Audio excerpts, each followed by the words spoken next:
1800-talet. Och han var ambassadör i Stockholm och han hette Sherif Pasha. Men sen dess har det kommit många tusentals. Var det så sen? Det har kommit något tidigare. Det är inte samma person som vi talar om då. Det är en annan, okej. Då gör vi om hela presentationen. 1870 kom den första kullen till Sverige. Men sedan dess har det gått mycket vatten under broarna och de har blivit fler och fler och fler. Och ordföranden i Kurdiska riksförbundet, Vildan Tanrikulu, han ska berätta varför de kom just till Sverige och ingen annanstans. Välkommen.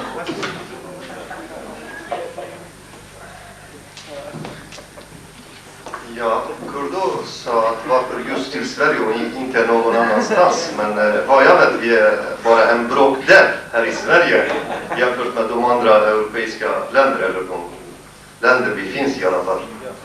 Vi räknar oss själva minst 1,5 miljon utanför de städer som ockuperar Kurdistan. Alltså utanför de staters gränser alltså. Så